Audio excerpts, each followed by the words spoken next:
Hi everyone, welcome back to my channel, Made You Book. My name's Gretchen and today I'm going to be talking about the 7th book that I have finished from the Booker Prize Longlist, and that book is Pearl by Sean Hughes. So Pearl follows a young girl, her name is Marianne, and at the age of 8, her mom walks out of the house never to return. So they never get answers as to what happened. They don't know if she's dead. They don't know if she just disappeared and abandoned the family, but she leaves behind a husband, Marianne, and a baby. So the book then follows Marianne through her life, through her adolescence, her young adult years, and then eventually up to the point where Marianne has a daughter of her own, and Marianne is grappling with the thoughts of what it's like to be a mother, and also comparing that with what it's like to be a mom, but not fully understanding how one could abandon a child, because once again, there's no closure. They still, after years, have no idea what happened. So this book does an amazing job of walking through those two different paths of grieving.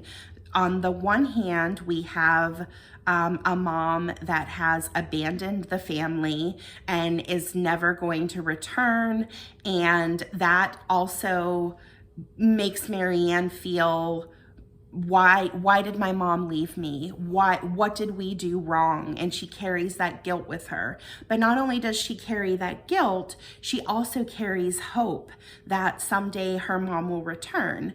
But then on the other hand, she also has to deal with the potential possibility that her mom is dead and her mom will never be returning. So that's a lot for an 8-year-old girl to have on her shoulders. And the book does an amazing job of walking through all of those different stages of Marianne's life and how her dealing with her grief in her own way impacts her life and the decisions that she makes along the way. And I just found this book to be an amazing story, and I was invested, and I was absolutely gobsmacked at how much I actually did like this. This was a surprise.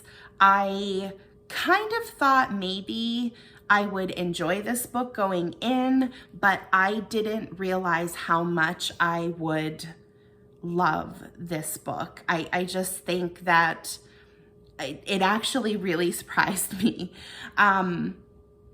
Couple of major reasons why I found this book to be so compelling.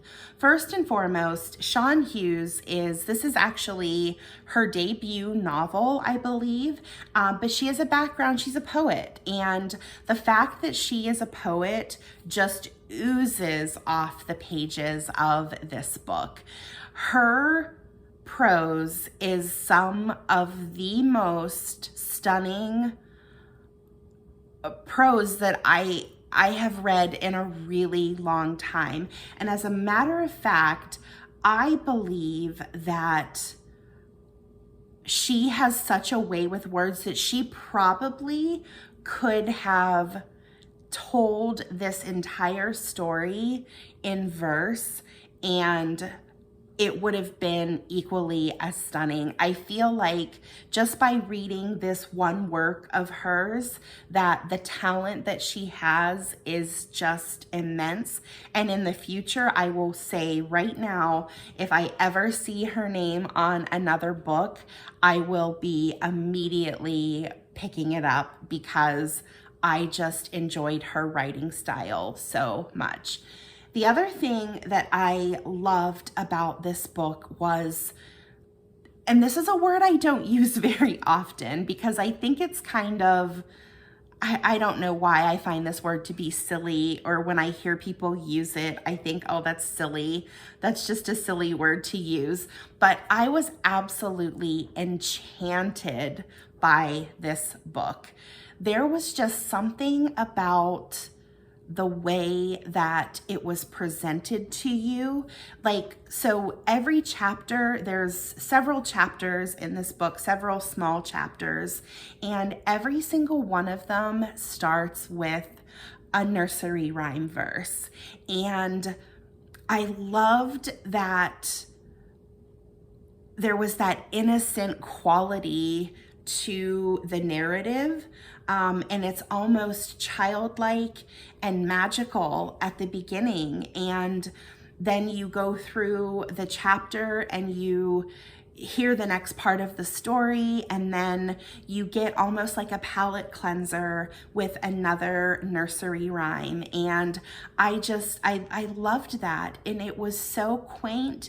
And for some reason, I found this book to be cozy, and that's a weird word to use as well, because there's a lot of bleak and sad stuff that happens, but for some reason, I just found it to be very comforting, and I found a lot of peace and solace in it as well. And it amazes me that this author was able to capture that and do that to me in just under, I think this is just over, it's just slightly over 200 pages.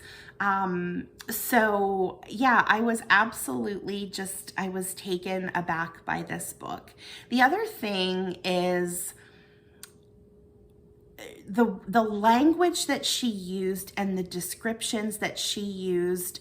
I was very easily able to imagine what the locations looked like, what the scenes looked like, and I was absolutely transported to that in my mind, and I could picture myself sitting in a little meadow next to a river reading this book under a tree, and it was just delightful.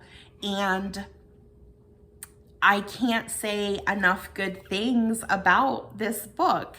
I definitely will say that this is a polarizing book so far, so proceed with caution. I would maybe watch some of the other reviews out there, because I've seen both sides of the coin on this one. I have seen several that have absolutely been team love it, and then there were a couple videos that were actually kind of hard for me to watch because they were eviscerating this book, because they disliked it so much for all of the same reasons that I loved it. So yeah, you kind of have to do your own research, but I will say I would give it a chance. And if you're not digging the writing style within the first few chapters, the chapters are fairly short. Let's see here. So chapter 3 starts on page 23. So they're quick little chapters. So you could easily start to read it to see if you're vibing with the writing style, if this is something that you would enjoy. One criticism I've also heard about this book is that they felt almost duped about this book being referenced to include Pearl, which is a medieval poem, and I apologize that I did forget to mention that part. So one of the ways that Marianne deals with her grief along the way is she finds this book that was her mother's, and in that book was this poem Pearl, and Marianne is kind of grieving through reading and learning about that poem, one of her ways of grieving is she wants to illustrate the poem Pearl as part of her grieving process, because she is artistic and she does go to art school, and that's one of her projects. I do apologize, I didn't mention that sooner, but part of the criticism I heard was that they were disappointed that that wasn't a main plot point and that it was just an underlying current throughout the book. And I can definitely understand that if you are familiar with that poem and you were expecting more, medieval undertones and more references to that poem, I'm sure that that would be very disappointing. I have personally never read it, and I don't think that if you have not read it, that it's going to take anything away from the book, because it's not a huge part of the story, but it is an undercurrent, I will say. But yeah, I mean, I can definitely see how some people's expectations may have been lessened once they started to read it, thinking that this would be more surrounded or built around that poem, when it was really not as big of a character as some people were expecting. But other than that, like I said, I encourage you to at least give it a try. I understand that this book, because it is so polarizing, there are going to be people that completely disagree with me, and I am okay with that. I love the fact that we have this book list, or this long list of 13 books that we all have such varying opinions about. And I love that we can have these discussions and we can all have these different opinions. And it's I find that to just be so comforting that we have this community that we can talk to people and see what their thoughts and feelings are and what they like and what they don't like. And knowing both sides of the argument, whether they love it or hate it, I think that helps you appreciate a piece of work even more. Whether you loved it or hated it, it gives you another perspective, and it may drag you a little closer to the middle, or it could completely solidify your stance on loving it or hating it. But any book that can produce that amount of passion in a person, I think is doing their job. And yeah, and also I will be the first to admit, when this long list was announced, I was not necessarily thrilled about it. I had done a lot of pre-work trying to read books that I thought were going to be longlisted, and I ended up only having read one of them.